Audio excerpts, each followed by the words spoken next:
নেটে দুর্দান্ত একটা শট কিংবা ম্যাচে ব্যাট হাতে দারুণ পারফরম্যান্স অথবা দুর্দান্ত ক্যাচে সবাইকে তাক লাগিয়ে দেয়া সবকিছুর পেছনেই রিয়াদের একাগ্রতা, পরিশ্রম আর ক্রিকেটের প্রতি নিবেদনই ছিল বড় মন্ত্র। রিয়াদই বোধহয় একমাত্র ক্রিকেটার যিনি এই মুহূর্তে বাংলাদেশ দলের সমালোচনার ঊর্ধ্বে, অথচ কত বন্ধুর পথ পাড়ি দিয়ে নিজের সম্ভাব্য শেষ টি-20 বিশ্বকাপ খেলতে গিয়েছেন।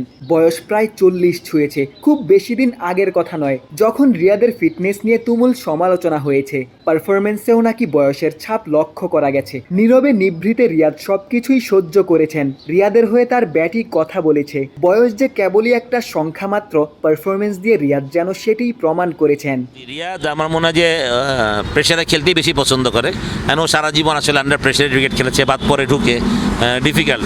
বাট আমি মনে করি হ্যাটস অফ যে মানে যে এইজ বয়স যে একটা ব্যারিয়ার না, এটা রিয়াদ প্রমাণ করলো আরেকবার যে ওর ফিটনেস যদি আমরা এখন দেখি, ও যে কী পরিমাণ হার্ডওয়ার্ক করেছে বা ওর যে dedication towards the game was amazing আমি মনে করি। এবং অবশ্যই আমার মনে হয় যে সিনিয়র প্লেয়ার, ওর থেকে অবশ্যই শিক্ষার অনেক কিছু আছে। শুধু ও রান করছে এই কথা না, ওর ডেডিকেশন, ওর কমিটমেন্ট টুয়ার্ডস দ্য গেম, এগুলো অনেক কিছু আছে যেটা আমাদের ইয়াংস্টাররা ওর থেকে শিখতে পারে। তাই আই বিলিভ যে রিয়াদ তার ফর্ম ধরে রাখবে এবং বাংলাদেশকে এই ওয়ার্ল্ড কাপে অনেক ম্যাচ জিতাতে সাহায্য করবে, ডেফিনেটলি আমি সেটা বিশ্বাস করি। বিশ্বকাপ স্কোয়াডের প্রত্যেকের জন্য রিয়াদ বড় অনুপ্রেরণা হতে পারেন। খালেদ মাহমুদ সুজন যেমন বলছিলেন, শান্ত লিটনরা রিয়াদের থেকে শিক্ষা নিতে পারেন কি করে চাপ কাটাতে হয়, চাপের মুখেও পারফর্ম করতে হয়। গোটা ক্যারিয়ার জুড়েই তো রিয়াদ স্ট্রাগল করেছেন, সৃষ্টিকর্তার উপর বিশ্বাস রেখেছেন, নীরবে পারফর্ম করে গেছেন। স্ট্রাগল তো আলহামদুলিল্লাহ থ্রু আউট মাই ক্যারিয়ার কম বেশি ছিল। আমি সবসময়ই আল্লাহর উপর বিশ্বাস করি, আল্লাহর কাছেই সবসময় আমার যা কিছু বলার আমি বলি, এবং আমি সবসময় বিশ্বাস করি আল্লাহ হচ্ছে বেস্ট প্ল্যানার।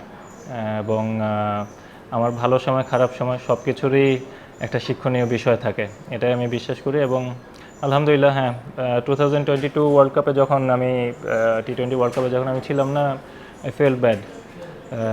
আমার কাছে মনে হয়েছিল প্রবাবলি আমি টিমে থাকতে পারতাম, বাট এনি হাউ হয়নি। এবং ওটার জন্য আমার কোনো হার্ট ফিলিংসও নেই।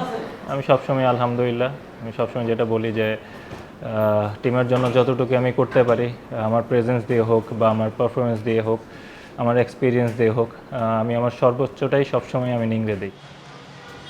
দলের সব থেকে অভিজ্ঞ ক্রিকেটার, জুনিয়রদের সাথে বন্ডিংও যে কারো থেকে বেশি। হাসি আনন্দেই দলের প্রত্যেকের মধ্যে রিয়াদ অভিজ্ঞতা বিলিয়ে দিচ্ছেন। শান্ত লিটনদের কামব্যাক করতে রিয়াদের থেকে ভালো উদাহরণ আর কেই বা হতে পারেন। গোলাম সারোয়ার, ক্রিকেট 97।